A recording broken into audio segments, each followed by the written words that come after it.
Hi, my name is Colby Sharp. I am a fifth grade teacher in the same neighborhood school that I attended as a child. And I love, just about more than anything, helping kids fall in love with reading. And in order to do that, in order to help kids fall in love with reading, in order to help kids become better readers, we need to help them to read more. And I'm going to talk to you today about 4 things that I'm thinking about every single week when I'm making my lesson plans, 4 things that I'm thinking about every single day when I'm heading in my classroom, 4 things that I'm thinking about every time I chat with a child.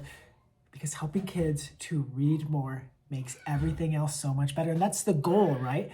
What's the point of this? Is the point of this to pass a test? Is the point of this to look good on an evaluation? Or is the point of this to help develop lifelong readers, to help kids see the joy in reading, to help kids see a purpose in reading? I believe that that is why we do what we do. The first thing that I'm thinking about, I say the first thing, but these things, there's not like an order. I don't have a hierarchy. I'm just going to tell you about 4 things.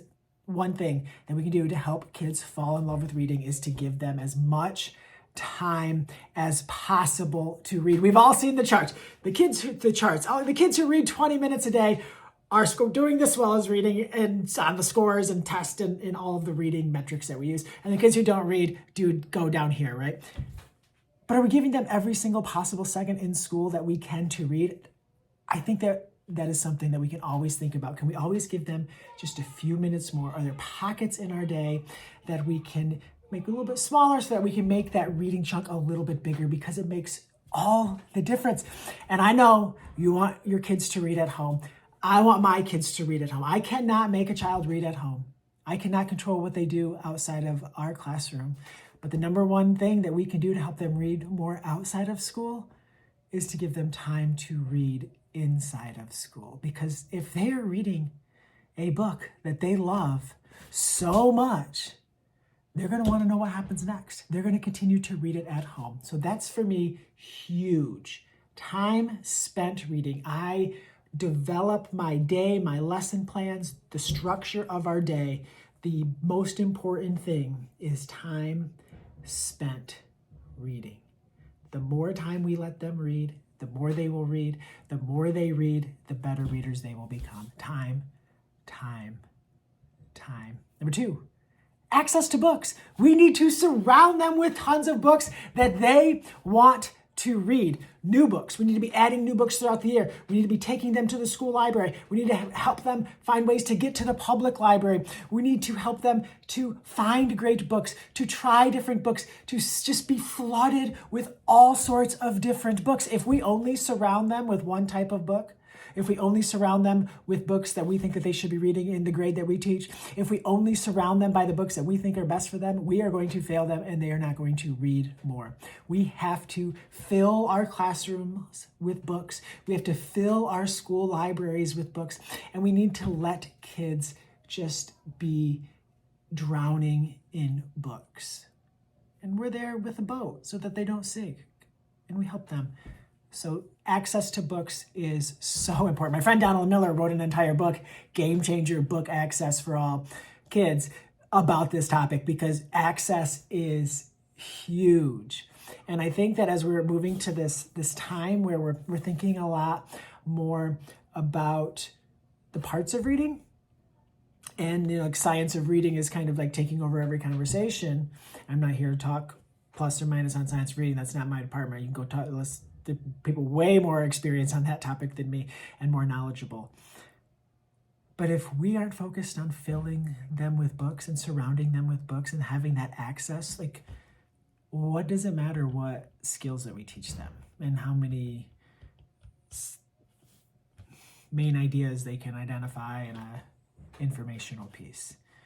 Access is important. And what I mean by why we're not focusing on that is because we're not spending the dollars on access that we need to. If you walk into my classroom, you're going to be surrounded by books and your day is going to be filled with books in every corner of your eyesight. But there might be a new teacher that comes into our district next year that's teaching 5th grade with me, possibly, like when we go from 2/3 to 3/3, from 2 5th grades to 3 5th grades in a couple of years, and maybe they don't have the books that I have. Maybe they don't have the access. Maybe they don't have the funds.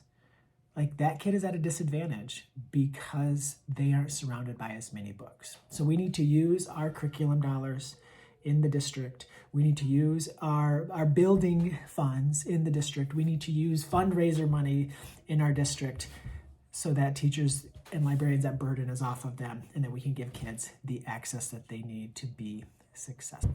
Number 3, choice. Choice is so important. Kids need to read what they want to read, because if they're reading what they want to read, they are going to read way more. Way more. Okay, so, and choice doesn't mean that we just have all the books that we loved as kids in our classroom libraries, because a lot of times that's what happens. And let's be real, they're just not maybe into some of those books like they were, and that when we were 5th graders or 4th graders. And like, if you like, I can't tell you how many parents I've had that have just like begged their kids to read like something like Nancy Drew. I have no problem with Nancy Drew. I'm not like an expert on Nancy Drew.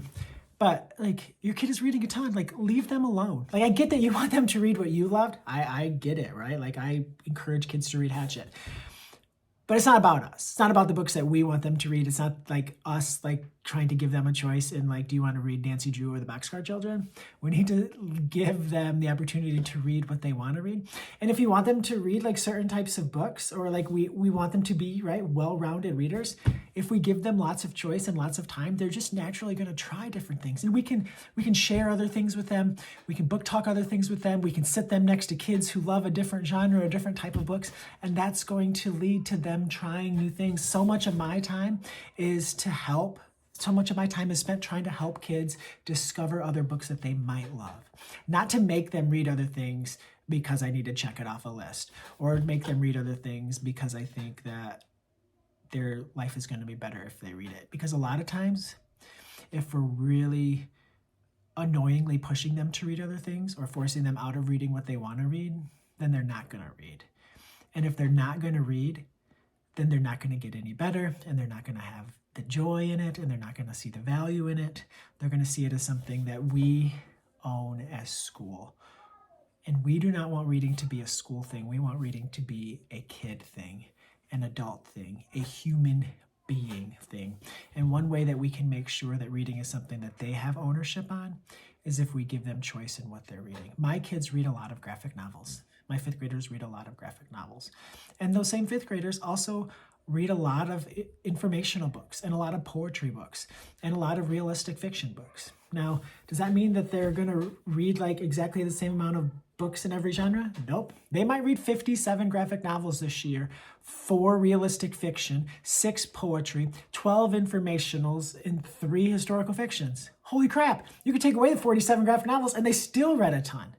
But you add those amazing graphic novels that they read to their reading lives, you have this amazing, well-rounded reader. Let's be real. How many of us just read the same thing as adults, right? Like, your favorite author comes out with a new book, you're going to read it. And then you read all of the other books by that same author, or books that are like books by that same author.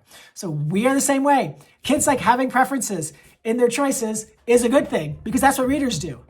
And we want our readers to do what readers do, because we want our readers to be readers, not to pass the test. I mean, they're going to pass the test if they read a ton. If that's what's really important to us, like, it's going to happen way more likely if they read a ton than if we teach all these lessons and they never read a book. I'd be the best basketball coach in the world, the best in the world, right? Follow this guy on Twitter. He's a shooting coach, and he just gives me so many like tips as a teacher.